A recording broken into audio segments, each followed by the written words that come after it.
So the first essay I chose, I think, is a really excellent example. So this is something I want everyone to see, because I think it's a great example of a statement of purpose, and it's also very short. And some of you have questions about how do you convey what you're trying to convey in 500 words, and I think this does it very well. So this person is transitioning from a background in economics, where they have a PhD in economics, and now they're trying to change careers to focus on international development. So everyone can take a minute to read this, and then I will make comments as we go along. So the question is, describe your academic interest, purpose, objectives, and motivations in doing this grad school. In February 2015, an attack on 2 gay men in Kenya's coastal Kwale County forced me to reckon with the violent legacies of repressive anti-LGBTQ laws. After this event, the Human Rights Watch report observed that many gay and transgender youth fearing violence were forced to flee their homes. As a young gay Kenyan man, it is impossible for me to ignore such deep inequalities and discrimination against LGBTQ youth like myself, particularly those who live in impoverished neighborhoods. Sections 162 AC and 165 of Kenya's Penal Code openly criminalize homosexuality and have given tacit approval for discrimination against LGBTQ Kenyans by both the state and private citizens. The discrimination produces severe economic consequences for LGBTQ youth, evidenced by numerous cases of homelessness, following forced evictions, dismissal from educational institutions, workplace discrimination, and unemployment. Not only do these conditions ascribe futurelessness to LGBTQ youth, but they also subject them to increasing economic precarity. So this is a phenomenal opening paragraph. You can see that in such a short amount of space, we understand, A, what this person cares about. We understand a little bit about why they care about it. And it's clear that they have knowledge, both personal and some sort of policy knowledge on this issue. And we can see, like, from the first sentence, I am interested in this person. I want to know more. I want to get to know them. And even though this is a really, tragic thing that is happening in Kenya, I am rooting for this person because I want them to be successful in being able to change this in that country. And that is a powerful opening paragraph if you can get the reader to want to root for you in the first paragraph. Sometimes we see first paragraphs and it's a lot of setup, like, first I studied this and then I studied that and now I'm interested in this, and it's just like a lot of words before we get to know the person. And here it's so clear that this person is knowledgeable and this person is passionate about this issue, and nowhere do they say, I am passionate about this. We come to understand that in reading this paragraph. And so I think this is a really great way you can model your opening paragraphs. It starts out with, a quick story, and then they also here mention a policy. And this policy makes me see that they know something about this issue. And then in this section right here, it makes it so clear that they care about this because it's something that they experience. And so it's very short, but we come to understand a lot about this person. I want to pursue the MSc Africa and International Development at the University of Edinburgh, where I will use the intensive training and comprehensive research skills I learned to conduct a research on the economic precarity of LGBTQ youth in Kenya. Here I shall explore how anti-LGBTQ laws have produced a queer precariat among the youth population marked by high rates of unemployment.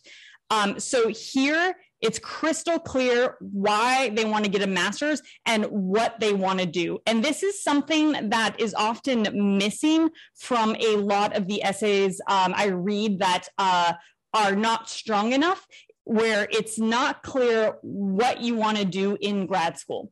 You want to get as specific as possible in your grad school apps. So if you're saying, I want to do my master's in public health, but you're not telling me what issue you want to focus on, what population you want to focus on, then it could be a little too broad to be relevant. And so here in a couple sentences, we see this is what they want to do. And it's crystal clear. And then what you want to do after you set up, this is what I want to do, you then want to shape well, how does this university set you up to do that thing? So to do this research, what skills and training does this person need to be able to do this? So here it's a little bit vague. I'll see if the person goes into more details about it. But something you want to do to be specific is say, I want to take X, Y, and Z class where I will learn X, Y, and Z research methods to be able to employ them in this future research I want to do. A question this person had was switching career tracks from economics to now international development, and they were unsure of making that switch and if it's coming across the connection. And I want to say yes, it's coming across, because you're looking at this population, but you are applying the lens you have around what's the economic situation around this population. So that's, for those of you who are making a career change, a way to do that, to set yourself up well in an essay, is to take some sort of skill you have in another realm and apply it to this new realm you want to focus on. So that's a way to do it. I know someone someone else whose essay we're not reading, they have a background in architecture and they want to move to interaction design, which is more focused on, websites, user interaction, that sort of thing. And you can definitely make a case how a background in architecture and learning to understand user needs and design, how those things fit together, you can apply that to the world of the web, not just the world of the built environment. So that's how you want to start to make those links between something you've done in the past and what you want to do in the future if you have no experience in that field per se. So this person may not have worked specifically on this issue before for a job, but the skills that they have in economics can be applied to what they want to do in the future. And that's what you want to set yourself up for here. All right, so let's continue.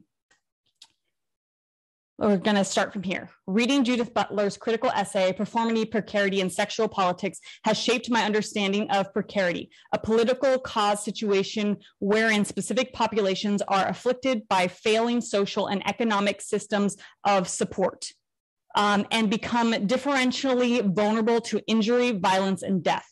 Even though Kenyan youth are generally affected by the high unemployment rate, gender and sexuality adds new layers of vulnerability that further isolate LGBTQ youth from those who face similar circumstances, as institutional homophobia has ensured that their particular struggles remain sidelined in development regimes, economic justice movements, and scholarly work. My proposed research project aims at not only illustrating how queerness obstructs the economic participation of LGBTQ youth, but also explore the counter economies that support the livelihood of this queer youth precariat in Nairobi, particularly in the period following the Kenya High Court's decision in 2019 to uphold these punitive laws.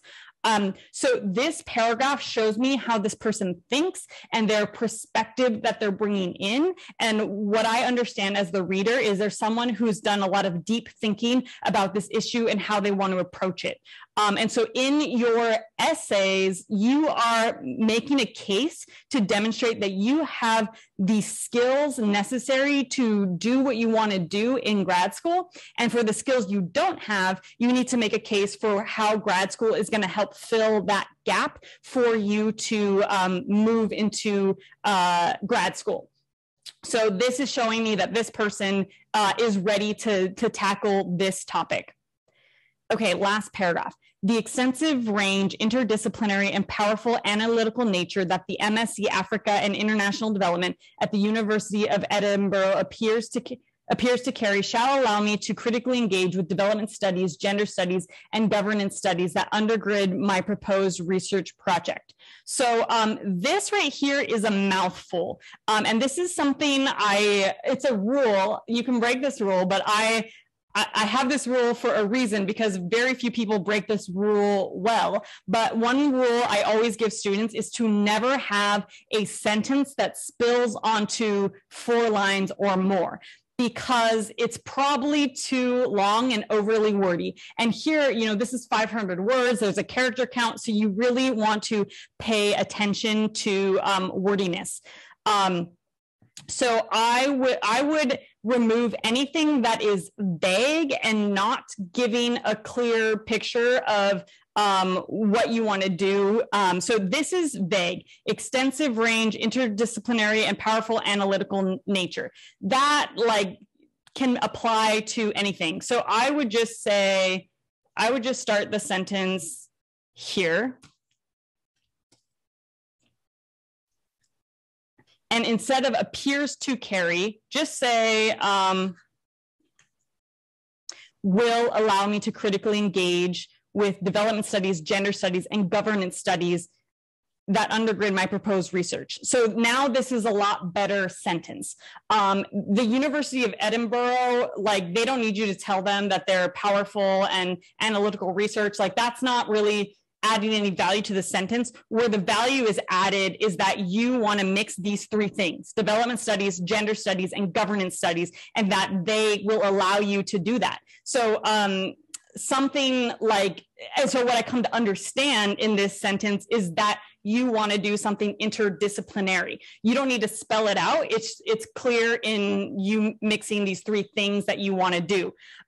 Something I would add here is maybe something about your economic background and how that will aid in looking from this other side of things. So I want to know what was missing in your economics training that you want to now find here.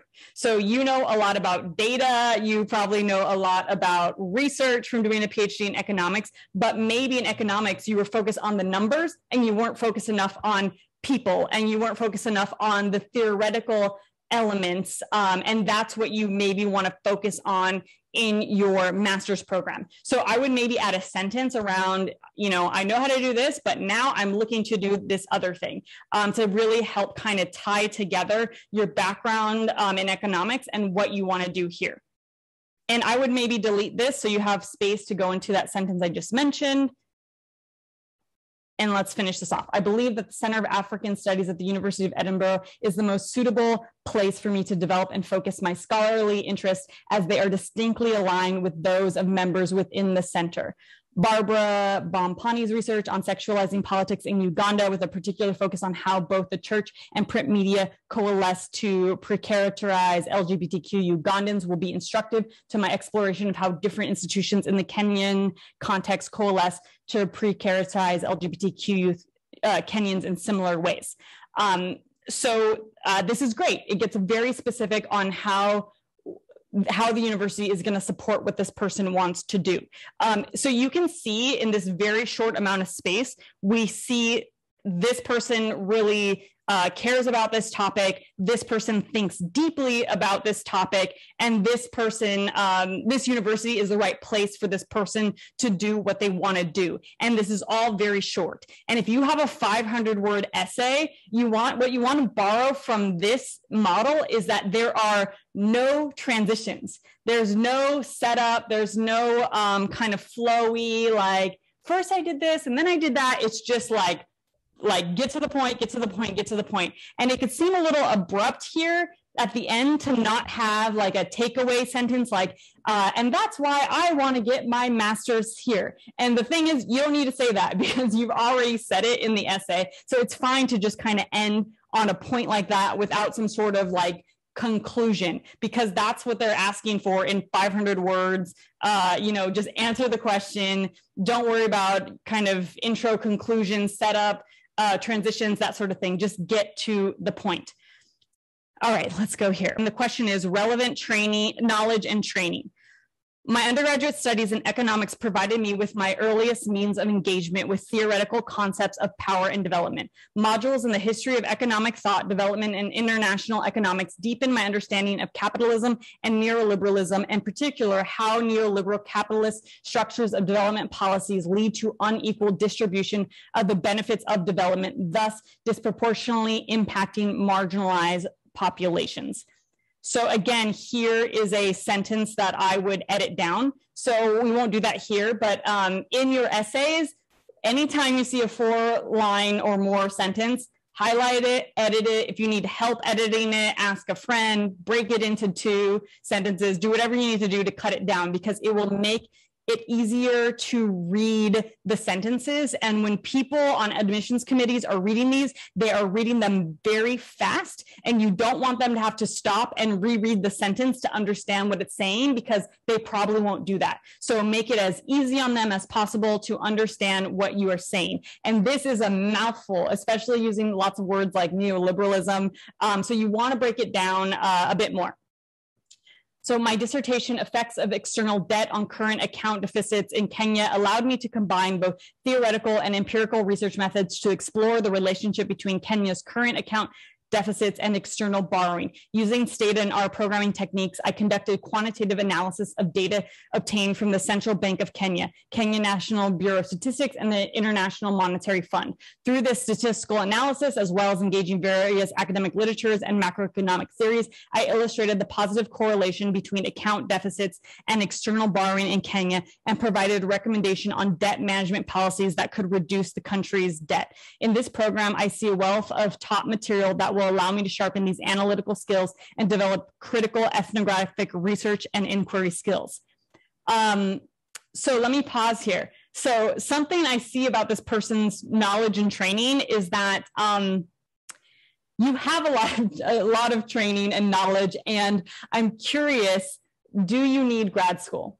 That's what I'm reading as that's what I'm thinking as I read this. And this is something that admissions committees will also be looking for. Like, do you need us? Do you need us to be successful in what you want to do? Your skills here make it sound like you can go get a job at the World Bank or the IMF and be successful in international development and applying an economic lens. You know, maybe you should try that route. Try getting a job at the World Bank, focus on LGBTQ youth, or maybe you can't move into that field. They might pigeonhole you on more of the economic side rather than these other things that you want to do. And I think that comes across in your first essay, but yeah, what I'm seeing here is that your background is really impressive. And for those of you thinking about your SOPs, when you talk about the experience you have, you want to demonstrate, here's a project I did, here is how I approached that project, and here was the outcome. So in this paragraph, we're hearing about their dissertation. We see these are the skills that they have, like they know how to use these techniques. They know how to use census data, that kind of thing. And here was what they, here was the outcome. And one thing I would add in particular to kind of show your knowledge of international development is tell us what are some of the debt management policies that you recommended. So you give 1 or 2 sentences and say, I recommended X, Y, and Z because of X, Y, and Z, just to kind of tie the bow on this project to show here's what I discovered. So you're telling us the research you did, but you're not telling us the specific outcome of the research. So I'd like to see a sentence on that. The next paragraph. Alongside my undergraduate studies, I worked as the president of a local bank, a branch of AIESEC, which is the world's largest youth-led social organization. In response to a growing demand for internship opportunities, I leveraged on my international relations competency to form mutual beneficial partnerships with AIESE entities across 13 countries in Middle East. And just as a quick little thing here, this should be the Middle East, Asia, and Africa, through which I facilitated international internship and volunteer experiences for over 92 students. So, wow, in this first paragraph, I'm seeing this person is someone who's a leader. There's someone who has really great experience working with youth. This ties back to their first essay about wanting to focus on youth. So it doesn't seem like that big of a transition to go from economics to focus on LGBTQ youth. We start to see the connections between why they care about this population. Okay, I would maybe break this paragraph up because it's a little bit long, But let's continue. This experience broadened my understanding of the globally contingent issues of youth economic justice and allowed me to think transnationally about youth development. As such, in my current position as a career development coordinator at Tata Consultancy Services in India, I have facilitated the leadership and professional development of over 100 young professionals from a network of 127 countries. Additionally, I've coordinated initiatives aimed at promoting LGBTQ diversity and inclusion in the company. In collaboration with the Leadership and Diversity team, I organized the 2019 Leadership and Diversity Conclave, where I worked in workshops with fellow LGBTQ workmates to formulate and give policy recommendations that would make the organization more LGBTQ inclusive. This effort saw the implementation of 2 new policies, one that redefines spouse or partner in the company's health insurance policy to broaden the scope to cover employees in same-sex relationships, and the other that made the company's health insurance more gender inclusive so as to cover gender-affirming surgery and hormonal therapy for transgender employees. So this right here is a huge win, like that this person was able to make this happen in their organization. Like that's an amazing win that really demonstrates their leadership. And so in your own essays, you want to look for that win. What was the outcome of the thing you did that is the proof that you know what you're talking about, that you know what you're doing, that you're someone who can be successful. And then let's finish this out. This experience served as an important lesson on the transformative power of working collaboratively and solidified my commitment to advocating, my commitment to, I would just say this, to work advocating, my commitment, I would just eliminate this, my commitment to advocating for inclusive policies to enable the economic participation of gender and sexual minorities. Wow, these are excellent essays. This person has a ton of leadership experience, a ton of relevant personal and work experiences that definitely translate well to this, to the types of programs that they're applying for. Tata Consultancy Services are really well known in the international development field. So any program you're applying to is going to know what Tata is. And so that's another, more points for you, to work for a very recognized organization, as well as to have worked across all these different countries. So I think all your experiences and your passion really translate well in these essays to make you a strong candidate. So I wanted to start with this essay because it's such an awesome example. And one thing I got a question, but the question I got so far in the chat was about kind of how this structure translates to a statement of purpose or a personal statement. Sometimes it's called a letter of intent. Sometimes you have questions like this, but everything that's in these 2 essays would be easily translated into whatever format the university is asking you for. If they're asking for a statement of purpose, it's a little bit more like this relevant knowledge and training, where you want to demonstrate, here's an example of work that I've done that is relevant to this program I want to do now. Additionally, in this first paragraph about why this university, that's something that also you would put into a statement of purpose, where you're explaining why that university is a good fit for you. Up here, this kind of first 2 paragraphs, that would go well in a personal statement where you're explaining, what the issue is and why you care about it. This also could potentially go into a statement of purpose. There are no set rules, especially if you only have one essay, then you want to mix in some personal details as well as academic details. So this you could kind of tease into the other essays if you needed to. Any questions, you can unmute yourself and say your question.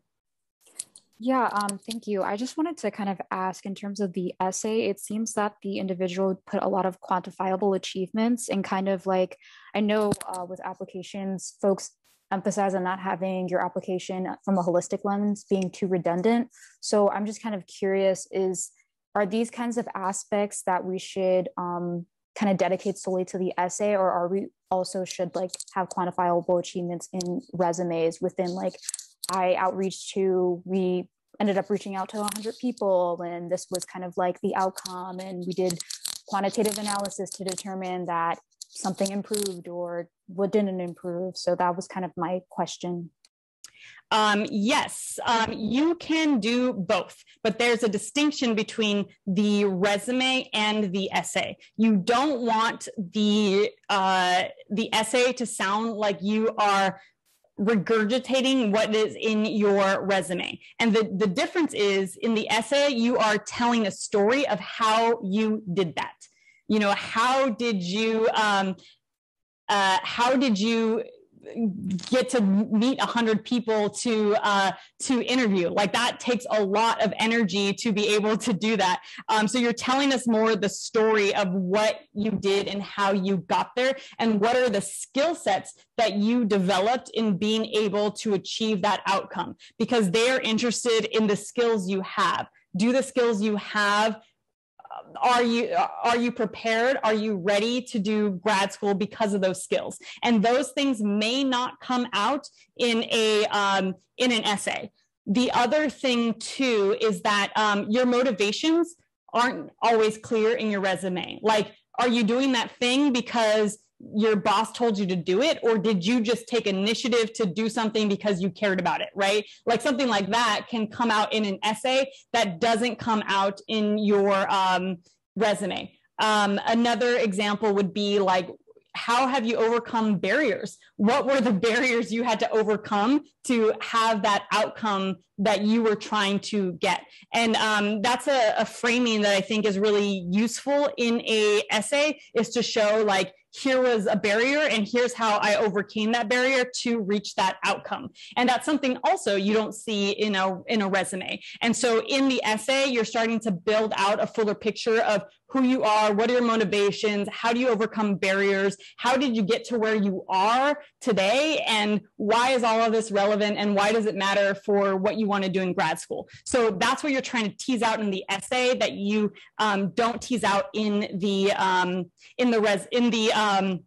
resume. The other thing too is, this person has a ton of experience. I bet their resume is really long with lots of great examples. And in these essays, we really only see 2 examples of their work. We see their dissertation that they talked about, and then their work at Tata and these policies they passed. This is a great way to, this is like a general rule of thumb. In your essays, you want to kind of show like 2 to 3 projects, whereas in your resume, you might have like 10 jobs, 10 projects you've led that are really awesome. But you want to go into more depth on fewer of them in your essay to tease out the how you did it and what you learned and what is your perspective and your viewpoint and all those sorts of things in the essays. Does that answer your question? Yes, it does. Thank you. Okay, great. All right, so we are going to move on. Okay, so we are going to look at this personal statement. Okay, goldfish, the snack that smiles back, was our favorite post-rehearsal fuel. We'd pass the house-shaped cardboard box around the dressing room, plunging our hands into the sea of miniature fish as we exchanged stories about our latest faults on the big stage. These are the dance memories that I cherish the most, a time before the dressing room became entrenched with worry about putting on a 2-piece set in fear that yesterday's snack might be visible in one's midriff. As the years went on, the wholesale box of goldfish was no longer a staple in our dressing room, as some peers traded in cheese crackers for carrots and then for water. That's when the irritability and tension thickened in the dressing rooms. While performance anxiety was common when performing for crowds of 52,000, new subsets of anxiety were introduced as my peers developed disordered eating habits. As a 17-year-old girl, high school graduate, I was unaware of how to address anxiety and disordered eating, but I hope to find the answers in college. Okay, so in this first paragraph, it's very, very vivid. We can see that this person is like painting pictures of what was happening with this description of the goldfish cheese crackers. Like, you know, most people in the United States know what those are. And we see that what they are getting to is this focus on eating disorders. This is, so I assume that the rest of the essay is going to dive in deeper into the kind of work and research they want to do around eating disorders. And that's why they're getting a PhD in psychology to focus on that. So here they're setting up a theme. And this is something that is really critical in essays. You want to set up a theme. Like in the previous essays, there was a theme around LGBTQ youth and their discrimination and trying to understand the economic impacts that they face. And here we're seeing this theme now around eating disorders. And this is something I mentioned a little bit earlier, that you want to get specific with a focus around your essays. You could call that, you know, a theme or whatever, but like, what is the specific thing that you want to focus on? Because, you know, psychology is super broad, public health is super broad, all those things are really broad. So what is the thing you want to focus on and why does it matter to you? So here, this is a great kind of setup for that. A recommendation I have would be to actually get to this a little bit faster. There, like all of this, I think could actually be cut down to like 2 sentences. Like the vividness is great, but we want to get there a little bit faster. So I would just maybe make this 1 sentence. Like, let me go into track changes, which I should have been doing. Okay.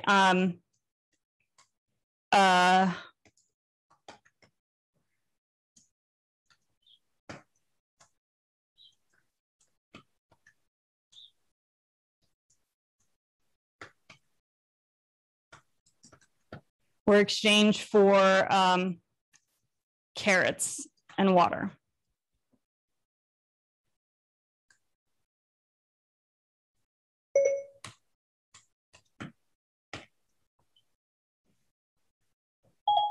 Okay, so I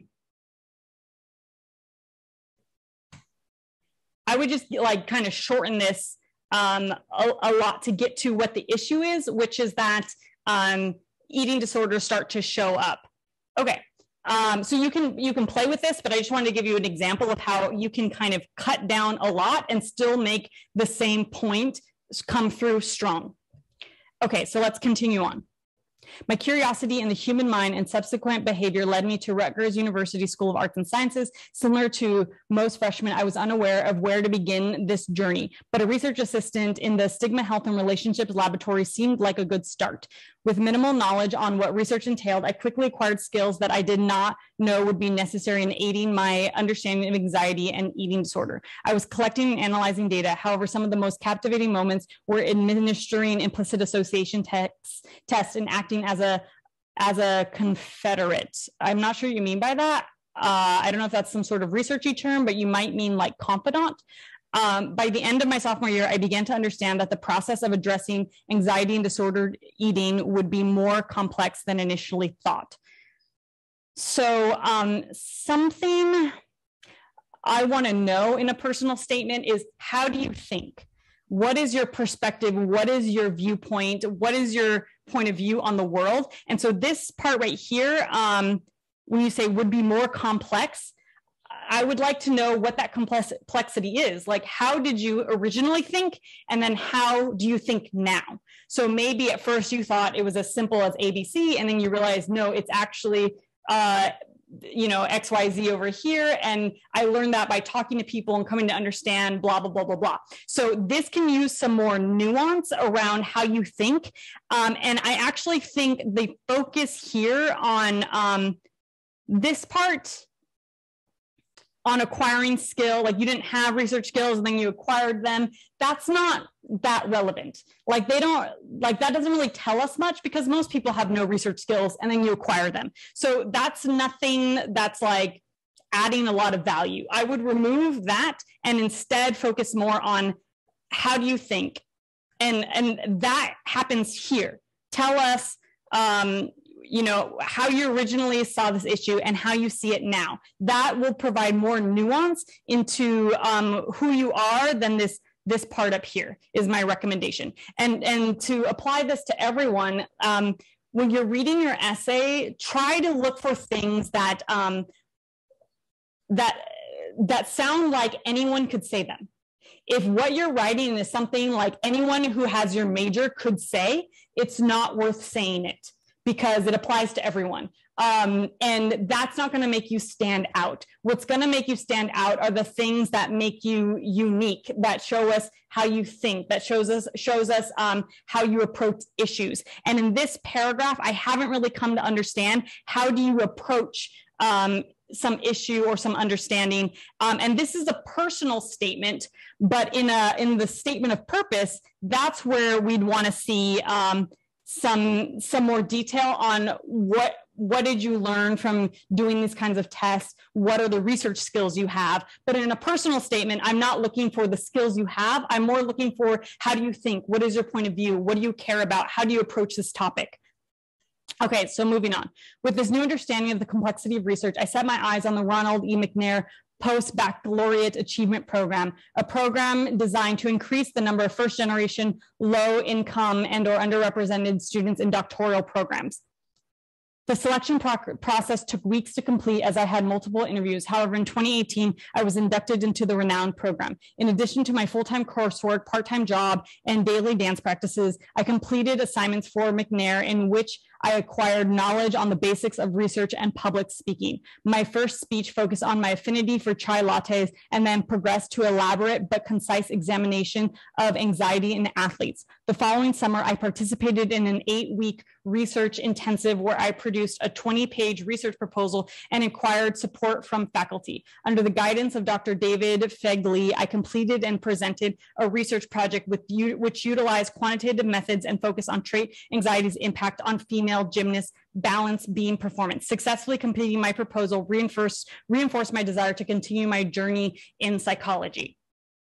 Okay, so in this paragraph, I love people who come to these office hours because what I see from having read lots of these is I see that you're someone who's incredibly capable and incredibly talented, incredibly intelligent. Like, I know that being a McNair scholar is like, you're the best of the best. And it's an awesome program to be a part of. I know that.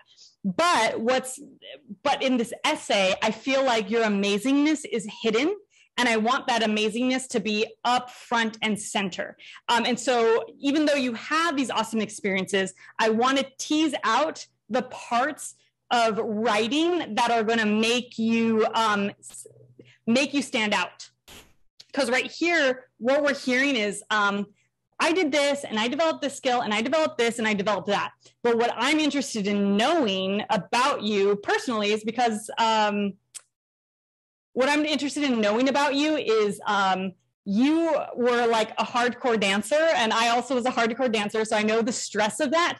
I want to know, what is it like to be someone who grew up in the intensity of the dance world where you have to be perfect all the time? What is it like to have that sort of pressure on you and to now be on the other side, being someone who's analyzing what is going on for gymnasts, what is going on for these athletes? How do you, as someone who's experienced that personally, how do you then approach your research and your work? That to me is gonna be like an amazing personal statement where you can kind of tie together, here's where I come from, here's the struggles I've seen personally, and here's how that then influences the research I want to do on anxiety. And I have a better ability to understand that because I've experienced it and I've seen it with either myself or my friends. And now the research questions I'm going to ask getting my PhD in psychology are going to be better formed than someone who's never experienced that. That's what I want the reader to conclude in reading about your experiences. So some of these things seem like they can fit better elsewhere. Like some of this stuff can fit better in your resume, like public speaking on X, Y, and Z. What I'm more interested in hearing about is what I just said, like how was your research influenced by the experiences you had personally that are going to, that shape the outcomes of the research? Let's see. So in this research you did, what did you discover? How did you come to discover it? What questions did you ask? Tell us about that. And from a place of, here's how I understand this issue. And, you know, we all saw what happened with Simone Biles in the Olympics, where she prioritized her mental health and like, you know, and the pressure of being the greatest of all time, all that stuff, right? Like, you know, this is really in the zeitgeist right now. It's been a big public conversation. So you can even allude to that, like the anxiety on female gymnasts, so kind of allude to, this is something that happens in athletes, and this is something I want to focus on, and this is why I care about it because of X, Y, and Z. So focus more on who you are and how you think and what perspective you bring, rather than I did public speaking, and then I did this 8-week research thing, and then I wrote this 20-page proposal, and then I completed this project. That is less interesting in a personal statement. That's amazing qualifications, but I want you to tease out the backstory of those qualifications, because that's what's going to make you stand out in this essay. Okay, let's continue. Much of my undergraduate experience was occupied by a multitude of positions to establish what my future would hold. I had a burning desire to investigate anxiety and disordered eating habits. However, I wanted to make sure I didn't close myself off to other possibilities. I acquired fieldwork experience at the Douglas Development Disability Center, where I was introduced to applied behavioral analysis. I presented the appropriate prompt levels, discriminant stimulus, coded data as it occurred, and proceeded with error feedback procedures if an error was made. Additionally, I interned at Rutgers University, blah, blah, blah, blah. As the clinician's right-hand woman, I learned to conduct intake interviews, develop treatment plans, and collaborate with the clinical team to determine a diagnosis. All these research experiences were remarkable and essential because it became clear that my heart remained set on research. So again here, this sounds a little bit like you're just kind of spitting out things that would be in a resume, and what we want to see more is how you think, how you came to do the things you wanted to do. So, you know, as you were learning this technique, what was interesting to you? What was relevant? What did you discover about yourself? What are questions that you came up that you wanted to then do more research to focus on in the future? If I could give you an example from one of my essays on my YouTube channel, my essays for city planning and public health, I talk about my experience, and then I say, these are the gaps. These are the questions, doing that work. Here are the questions I have. Why is it like this? Why aren't we focusing on that? Why is policy this way? And then I say, that's why I want to go to grad school, to answer those questions. So this here, if you're going to talk about these experiences, like tell us a little bit about what happened in those experiences. What did you get out of them? What were questions that came up? Show us a little bit about how you think in describing these experiences. A few months later, I graduated summa cum laude with a Bachelor's of Arts degree in psychology. I applied to multiple doctoral programs and never found my way off the wait list. Thankfully, my dance background kicked in, and those rejections felt like challenges that I was determined to overcome. I heard a lot of no's from positions I applied to until I received a yes that enabled me to utilize my fieldwork experience and apply it as a trained professional. I worked as a behavioral therapist in both public and private schools, in which I implemented ABA with students who have autism or ADHD. After witnessing the progression of each student from failed baseline traits to mastery, my desire to pursue research was solidified. I currently work as postgraduate research associate at Yale University, in which I'm responsible for interfacing with our collaborators and carry out key research elements such as data collection, data analysis, and developing products for publication. Now that I am an integral part of Yale's research project, I finally found myself eagerly waiting to turn to investigate anxiety and disordered eating as the principal investigator. 8 years ago, I did not know what a crunchy snack would be the driving force to my future career, yet here we are. I hope to pursue my doctoral degree at Blank University, where I plan to investigate anxiety and disordered eating that coexist and relate to external stimuli. I would be excited to work under Dr. blah, blah, blah. Okay, so this this here would go better in a statement of purpose. If you don't have a statement of purpose, if it's just one essay, then yes, go into the details here. And for a PhD program, you need a lot of details on your research question. So if you only have one essay, this needs a lot more details on what you want to do research on, how you want to do that research, kind of what approach you want to take, that sort of thing. But if this is just a personal statement, then you don't even need to mention this here. You don't even need this paragraph at all. Instead, you want to focus on who you are, what you came to be. In this paragraph, again, here, what's clear to me is you're someone who's really talented, you're really capable, and you've come really close in terms of being on the wait list. Being on the wait list means that you're like, you have what's there, but there's people who just like, bam, really impress you and stand out a little bit more than you.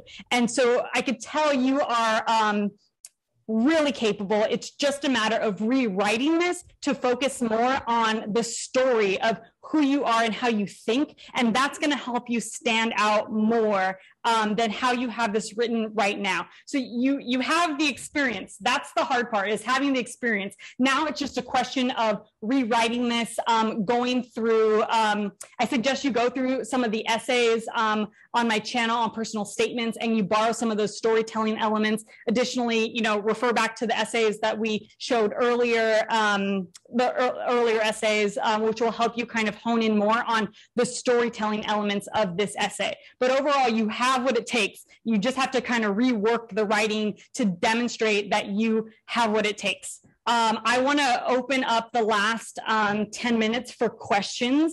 Good afternoon. Thank you very much for your work. I have one question. I was wondering how to approach an unfinished PhD in a statement of purpose. Like sometimes there are like valid reasons that can be easily stated in the letter, like for example, if you suffer a disease, but sometimes also like the truth is that you had a bad relationship with the professor and it didn't work. So how to approach this situation? Because you also have to give like a positive message and portray yourself as somebody who is going to finish the PhD and not as somebody who is going to like leave at the first hassle. So how to approach this? Thank you. Yes, I think I saw your essay where you said you're applying to a new PhD program and you left an old PhD program. That's a great question. And what you want to do is be honest and be vulnerable. And so speaking your truth, I always recommend speaking your truth in this. And what I would allude to is you don't want to leave the reader thinking that you're a victim and that the blame is over there, like the blame is on the professor you worked with. What you want to focus on is how you came out of that experience empowered and more clear on what you want. And it takes an incredible amount of bravery to do what you did and leave a PhD program. And that's what I would emphasize, that it was like what happened that had you come to that choice, that it takes a lot of confidence in who you are and bravery to do that. And so I would focus on that, like, that you can be truthful. It wasn't the right fit. I didn't have the right advisor. And I didn't know that until I was in the program and I was scared to leave and, thinking about what would happen in my career, but whatever the story is for you. But I had to be true to myself. And I had to take the courage to leave this program and do what was going to be best for me in the long term. And so you can state that flat out and focus on how out of that experience, you are now more clear on what you want and what are the lessons learned that you are going to apply in now doing a PhD. Like, how are you going to better cultivate a relationship with your advisor or whatnot? So focus more on that side than on I was a victim. Does that make sense? Yeah, it makes perfect sense. Thank you very much. Okay, great. Hello, thank you for your time. I would like you to talk more about what would you recommend adding to an essay in which application result was cataloged as a waitlist. You talk a little bit about the storytelling element. Yeah, so if you were waitlisted, Let me just tell you how this goes reading applications. So when you read applications, there's like 100. And when I was reading applications for Berkeley School of Public Health, people are so impressive that I'm like, wow, how did I get in? Because people blow you away. And you'll read an essay and you're like, oh, this person sounds great. And then you read another essay and you're like, this person sounds great too. And then you're like, wow, this person is the greatest person I've ever heard of in my life. And they go into the yes pile. But most people sound pretty okay. And then you see some people who are like, no, definitely not a fit. But most people are in the middle. And that's what makes it super, super hard when you are selecting people. You have a pile and you're like, I'm going to go back to these. These are my maybes. But that pile of people who just like knock you off your feet, who you're like, oh my gosh, this is the greatest person ever. That pile pretty much takes up all the spots. So you don't go back to those maybes and sort through them because you already have enough wow factor people. So if you're on a wait list, it's like you were really close, you were there, like you have what it takes, but there was a group of people who just really stood out. And the way I think to do this is you want to be memorable. And this is something like I've read applications for scholarships, for fellowships, for admissions, like on the actual committees. And those people that get selected are unforgettable. Like you're like, oh, that mom who was a Lyft driver while she was going to community college, who now wants to focus on X, Y, and Z. You remember something about them. And for a lot of people, they're just not, they have the skills, but they're not memorable. So you forget about them. And I know that sounds really harsh, but when you're reading 100 applications, similarly, when you're applying for jobs, it's the same thing. When I've read job applications, same thing. You want to be memorable. And that's why I really emphasize storytelling. And I really emphasize having a first paragraph that makes you stand out. Because like we saw in the example, the two examples we saw today, they both had really strong opening paragraphs where you're like, wow, this is what this person is about. This is what they care about. And in the first paragraph, and this is true for anything you turn in, when I would read student essays, when I taught at Berkeley, the first paragraph, you know if someone's going to get an A or not. Really, truly, in the first paragraph, you're like, do I read closely or do I skim?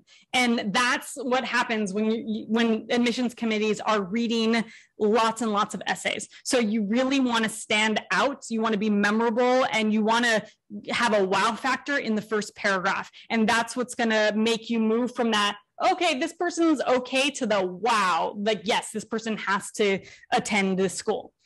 So that's what I would focus on in your essays. So some questions in the chat.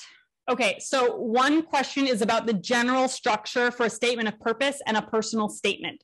So there aren't any real rules. You can break all these rules.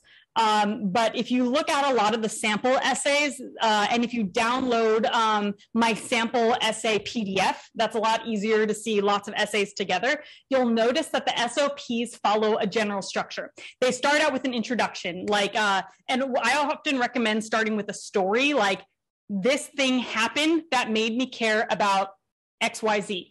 Like the example we saw with the masters in Africa and international development, like this attack happened on these LGBTQ youth, and that makes me care about this and doing a master's in that.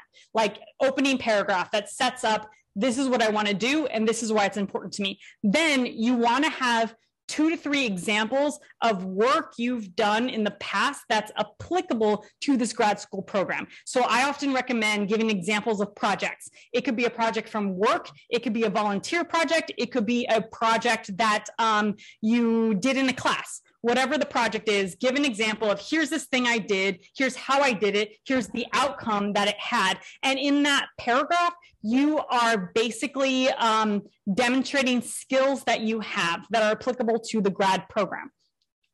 Then you want to tie it back to the university. What do you want to do at the university? Like what's some kind of research you want to do, what's some kind of project you want to do, and then how is the university set up to make you successful at that thing. So talk about classes that the university offers, talk about professors and the specific research that they've done or they're doing that you want to learn from. Talk about resources that the campus has. Like, do they have a center on design and inclusion that's going to be great for you? So bring it back to the university and how it's a good fit for you. And that itself could be a conclusion, or, you know, come back to a conclusion and tie it all together. So that's a general structure for the statement of purpose. And then for the personal statement, it should parallel the statement of purpose. So the statement of purpose is, what have you done? What experiences do you have? How are you a good fit for this university? And the personal statement is, what has happened in your life that made you care about this? What experiences have happened that now make you ready for grad school? What open questions do you have about the world and policy and things that, and how do you think that make you ready for grad school? So those essays should parallel each other. And if you want to see some examples in my downloadable essays, if you see my MIT Master's in City Planning proposal, it's one essay and it's up to 1,500 words, and it merges my SOP and my personal statement in one essay. But that same exact essay is split up into 2 essays in my application to Berkeley, where you see a master's in city planning SOP and then a personal statement. That essay is split up because they had 2 essays, MIT had 1 essay, it's combined. So you can kind of get a sense for the structure in those examples. Someone has a question about Fulbright essays. Fulbright essays are very different. They're with a Fulbright statement of purpose, you are proposing to do research, and you have to state, here's my research question, here's the background that makes this research relevant, here's my methodology on how I'm going to do this research, and here's, and then in your personal statement, you're kind of demonstrating, here's how I'm qualified to do the things that I said I'm going to do, and here's the personal things that have happened to me that have made me prepared to do this. So it's very different kind of essay, and Fulbright essays are very, very, very short, which makes them really hard to write. So there's a big difference there between a grad school essay and Fulbright essays. Hi, Lauren. So I have a question. Like you said, technically I have 2 questions. The first one is, like you said, we should have a strong first para to tell our story, and that will make us memorable to the particular person. But my question is, because I come from an engineering background and applying to a PhD program, I started my SOP with all the technical experiences that I have and how I incline towards a PhD program. And then going down deeper into the SOP, I wrote more of the technical things. So is it something like maybe there is a possibility that the committee which is checking my SOP is not from the direct background of my branch or department, and that will create a negative impact? So this is my first question. I'm going to pull up your essay and we'll look at it directly, because mechanical engineering PhD program. Okay, let's jump in. Since my first research experience in my junior year of undergrad, I have been deeply interested in experimental and computational fluid dynamics in the multi-phase flow, hydrodynamics, and particle dynamics. Besides the flow theories, I have been curious about CFD aspect of turbulent flows. At every opportunity, I delved into the theories of combustion and atomization, liquid droplet interaction, and spray physics. My curiosity serves as an impetus to join the PhD program at Georgia Institute of Technology. I am eager to push further my knowledge and understanding in the field of turbulent combustion, jet flows, and physics supporting the presence of droplet particles in multi-phase environment. Okay, so here's what I think about this intro. It's clear what you're interested in, which is great. But a way I would start this intro is more on the applications of this technology. So I am not familiar with spray physics and flow theories, but why study this? What's the relevancy to you and to the world of studying this? You can unmute yourself and we could just talk through this. What do you think what's the application? What's the relevancy of this topic? So in most of the cases, if you're talking about the engines, so these days what they are using as a liquid fluid. But if they'll put up the particles in it, be at high temperature, high pressure, then that creates a different impact and that saves a lot of energy. So how the particles are behaving under that much high pressure, high temperature, especially for the aircraft engines and the detonation engines, that really helps to, this phenomena, the applicative part of this phenomena comes there. Got it. So it's about reducing energy needs in big engines like airplanes. Exactly. Okay. Yes. Yes. So me knowing nothing about this, that's my very basic summary of that. So let me ask you this. What was the moment in your life where you're like, oh my God, I want to spend the rest of my life thinking about flow theories and these particles? What was that moment in your life when you realized that? What happened? Initially starting from my undergrad, I am a big enthusiast of aerospace and aircrafts. So I started working on the CFD simulations. The simulation side, the computational simulation side. But eventually when I stepped into my master's, the flow dynamics and the fluid dynamics, it really got into my brain, and that really struck me that I want to do my research in that particular field, because that's the similar field what I worked in my master's and my thesis is all upon. This is like a technique I often give people for an intro.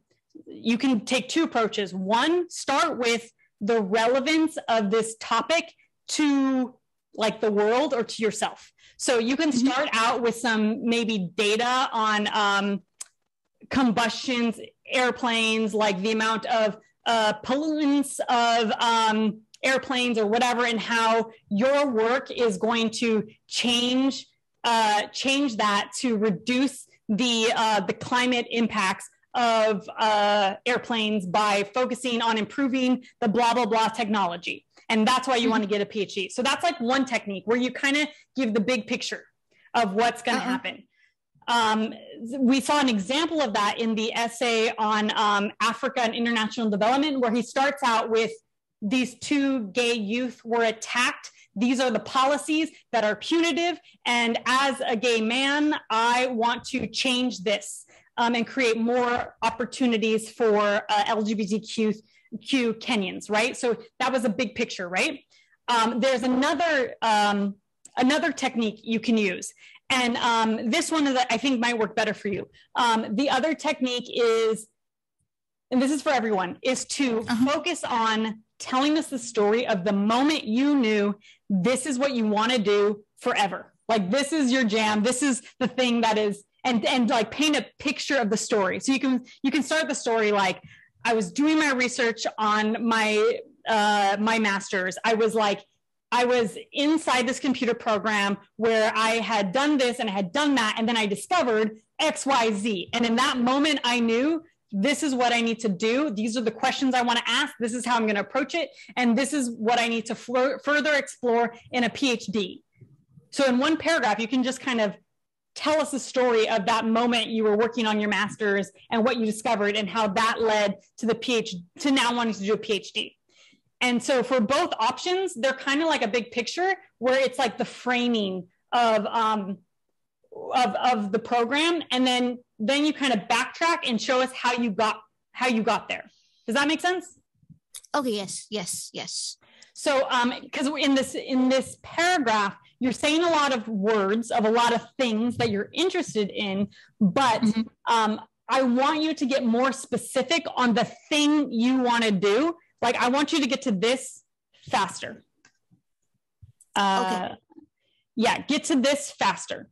So tell us what happened that makes you want to focus on turbulent combustion jet flows and physics. Like, tell us what happened, and now that you want to do there, now that you want to go there, and then backtrack with going into, here's the research I've done here. Like, first I started on fluid dynamics, and then I moved into here, and then that took me to jet flows and my master's program, and now I want to spend the rest of my career diving into this.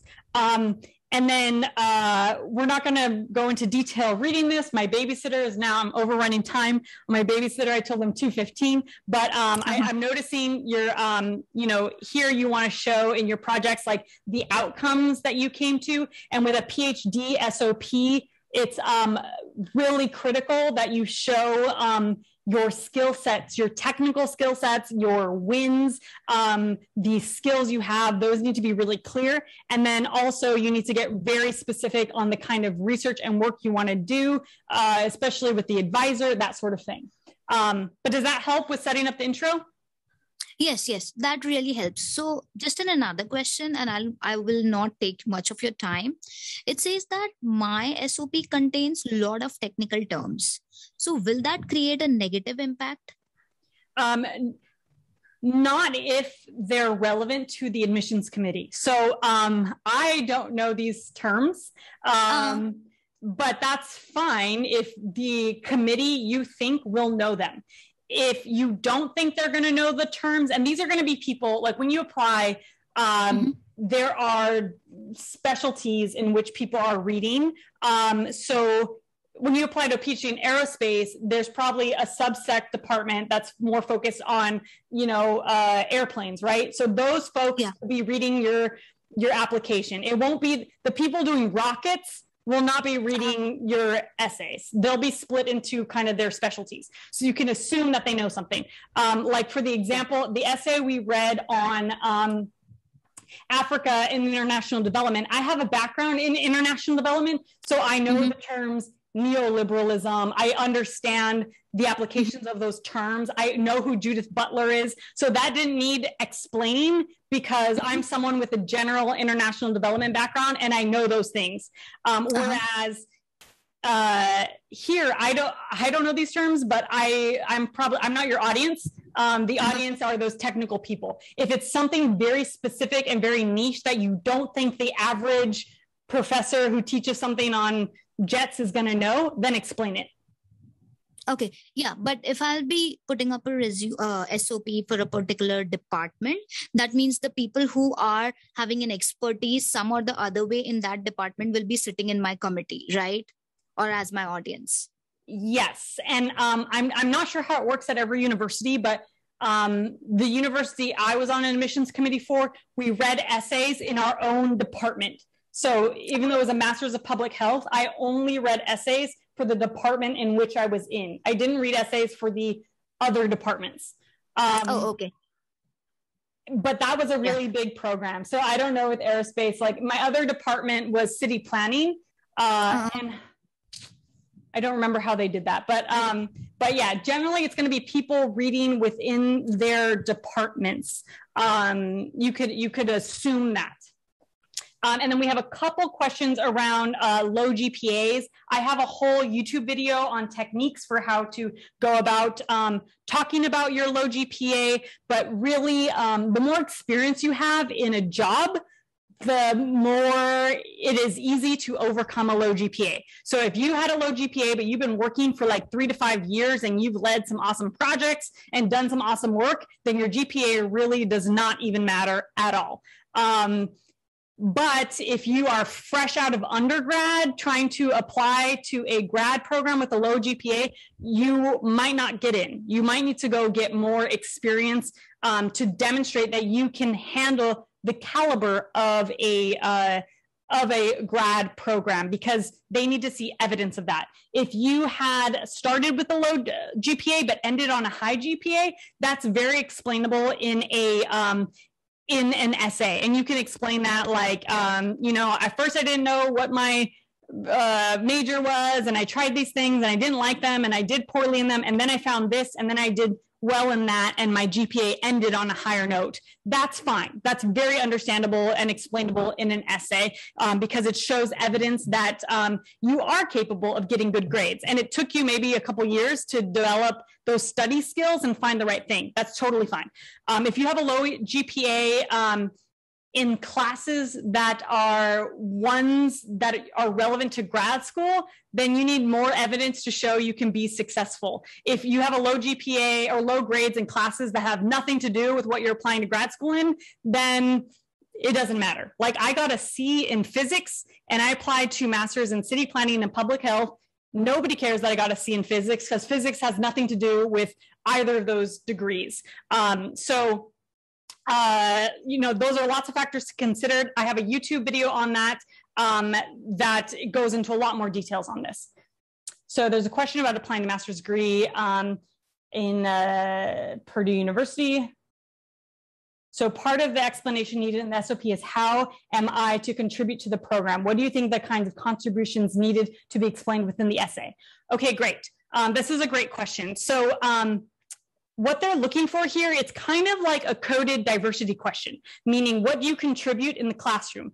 How is your perspective relevant to the other people there? So do you bring a unique lens by having unique experiences that are going to contribute to the program? So for example, in my grad school essays, I talk about being from a community that experiences lots of pollution and how I've been an activist in that community. And when I was in grad school, I was one of the only people who came from one of the communities we were trying to study. So when we're reading books where people are like, you know, studies on X, Y, and Z populations, those populations are my family that they're talking about. So I could raise my hand and be like, actually, I think this is wrong for X, Y, and Z reason, being the person whose family and community they are studying, I disagree with this opinion, whatever, right? But that was my unique point of view that I was bringing to the table in the classroom, coming from a different background. So if you have some sort of lens that you think is unique, that you want to bring into the classroom, that's one way you can talk about contributing.